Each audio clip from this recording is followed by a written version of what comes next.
Alors d'abord, comment on définit l'intelligence? L'intelligence est considérée aujourd'hui comme une capacité à s'adapter, une capacité de raisonnement ou aussi trouver des solutions à des situations problèmes. En réalité, lorsqu'on parle d'intelligence, on se réfère à un construit théorique, c'est-à-dire qu'aujourd'hui, on n'est pas en capacité d'identifier l'intelligence, par exemple au niveau du cerveau. Il y a eu des tentatives dans le passé, mais qui n'ont pas été donc fructueuses. Aujourd'hui, donc, quand on parle d'intelligence, on parle essentiellement de domaines de l'intelligence selon des modèles théoriques. Le modèle théorique le plus récent, on l'appelle le CHC pour Cattell, Horn et Carroll, qui est le modèle d'intelligence le plus puissant et le plus actualisé et qui considère l'intelligence comme étant multifactorielle et hiérarchique.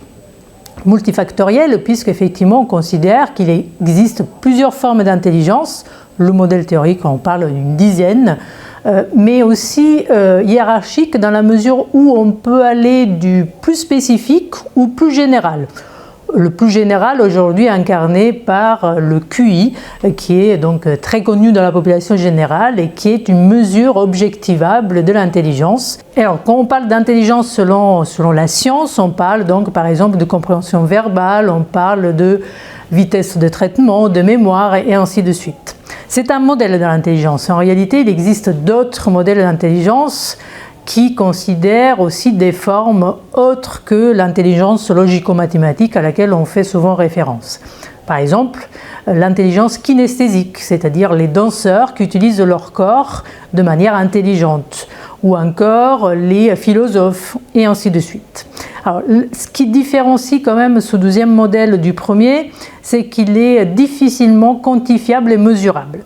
En effet, aujourd'hui, notamment en psychologie, nous avons des outils de mesure de l'intelligence qui sont développés et structurés à partir du modèle théorique de l'intelligence actuel. Et ces tests d'intelligence sont des tests qui permettent d'évaluer l'intelligence à partir de l'âge de 2 ans et demi jusqu'à 80 ans. Il s'agit donc d'outils à la disposition des psychologues qui permettent d'objectiver certaines formes d'intelligence et permettent par exemple d'orienter des prises en charge ou des remédiations. Il est évident que lorsqu'on parle d'intelligence, on parle aussi de normes et donc cette norme aujourd'hui est aussi un peu décriée puisqu'on a aussi des personnes qui considèrent que la diversité d'intelligence fait partie de l'intelligence humaine et donc il ne faut pas la considérer comme un déficit. Par exemple, les personnes qui auraient donc des difficultés au niveau de certaines formes d'intelligence ne seraient plus à considérer comme étant déficitaires, comme un trouble, mais plutôt comme une expression de l'intelligence. Donc le concept de norme est un peu remis en question aujourd'hui, mais pour les spécialistes est quand même une base qui permet de comprendre le fonctionnement de l'individu que je suis amené donc à évaluer en tant que psychologue.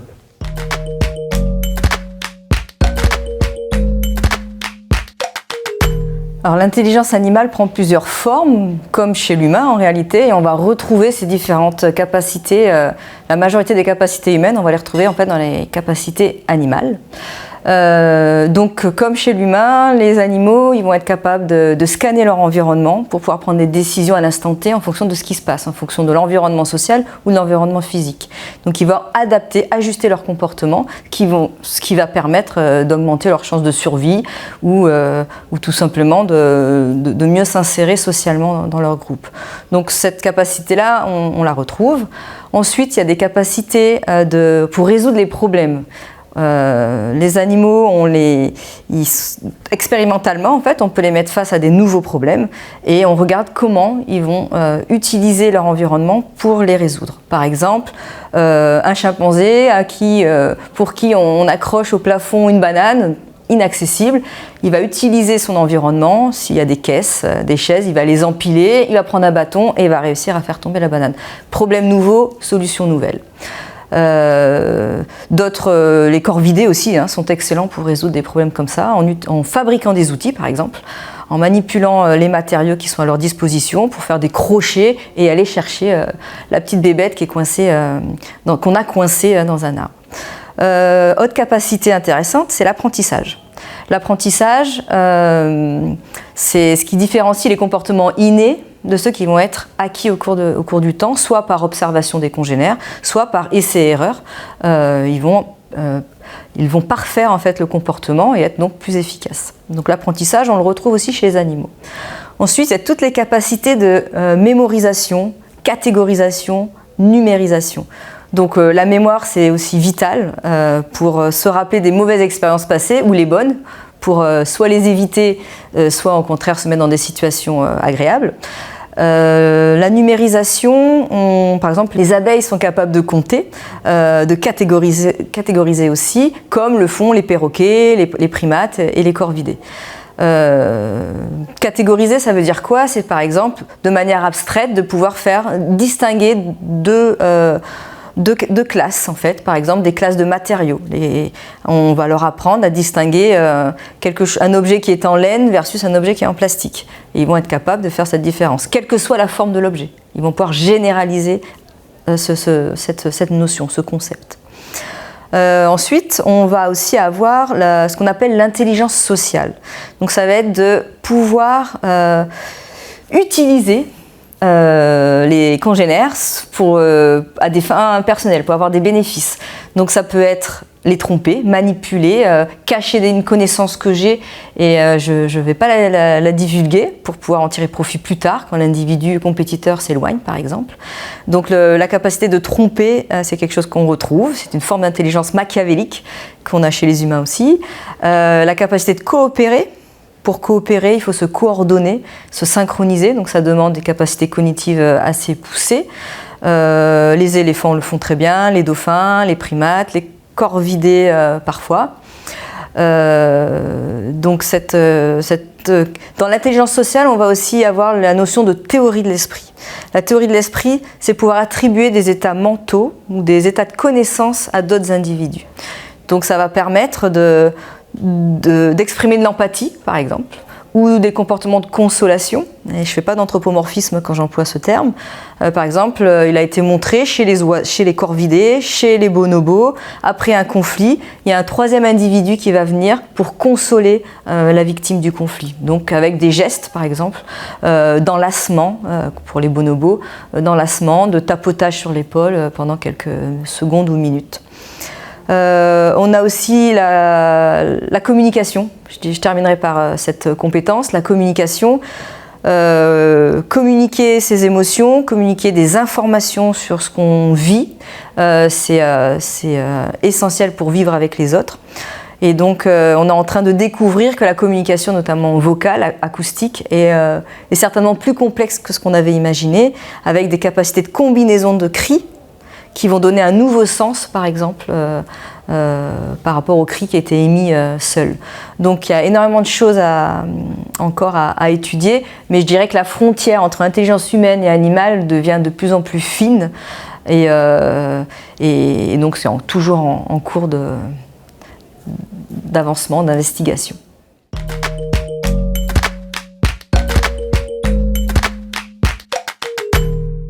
En écoutant ma collègue qui a exposé ce que c'est que l'intelligence animale, je me dis que finalement, on a beaucoup de points de convergence. On voit que les différents composants de l'intelligence sont partagés. On parle de communication, on parle de raisonnement à des niveaux différents. N'empêche qu'on retrouve effectivement ces différentes formes d'intelligence. Du coup, je me suis posé la question, qu'est-ce que différencie justement ces deux niveaux, donc intelligence humaine et intelligence animale? Je suis tout à fait d'accord. Je pense que de tout temps, on a voulu ériger des barrières entre l'humain et le reste du monde animal. Et en fait, plus les connaissances avancent et plus on se rend compte que ces barrières tombent. Donc, actuellement, là où j'imagine que l'humain se différencie encore fortement de la plupart des animaux, c'est peut-être dans leur capacité de créativité, même si les animaux font preuve de créativité lorsqu'ils inventent de nouveaux outils ou font face à une situation nouvelle. Je pense qu'ils n'ont quand même pas rejoint la capacité créative de l'espèce humaine. Et puis aussi ce qu'on n'a pas réussi à appréhender pour le moment, ça ne veut pas dire que les animaux ne l'ont pas, mais en tout cas, est-ce qu'ils ont cette capacité de penser au passé, de rêvasser à une situation future qui n'existe pas encore. Voilà, donc peut-être que ça c'est des limites, mais il faut peut-être chercher de nouveaux moyens, de nouvelles méthodes pour arriver à percer leur secret en fait. Et moi j'ai bien l'idée que ce qui quand même différencie les humains, c'est cette accumulation de connaissances entre les générations, notamment par les écrits qui sont laissés au fil du temps, que n'ont pas les animaux. J'ai l'impression que cette transmission sociale chez les animaux se fait de proche en proche, donc dans des groupes assez restreints, alors qu'aujourd'hui, avec les réseaux sociaux, une connaissance, elle peut être diffusée et atteindre des millions de gens. Donc aujourd'hui, clairement, pour moi, on a ça, c'est une différence. Et puis, au niveau technologique, quand même, l'humain a transformé l'environnement énormément, hein, avec les villes. On a beaucoup détruit l'environnement. Je connais aucune espèce animale qui ait cet impact sur la planète. Donc là, c'est une forme d'intelligence d'avoir pu s'affranchir de plein de contraintes. Mais là, je parle d'espèces humaines. Mais si maintenant je m'intéresse aux individus, à un homme, une femme, cette connaissance qui est collective, cette technologie qui est collective, en réalité, si on prend un individu l'un après l'autre, la plupart d'entre nous, on utilise des machines, mais dont on est incapable d'expliquer le fonctionnement. Un ordinateur, par exemple, on utilise tous des téléphones, des ordinateurs, mais on n'est pas capable de les créer, de les fabriquer. Donc c'est vraiment cette intelligence collective qui fait notre force et que, a priori, dans le monde animal, ça n'existe pas encore.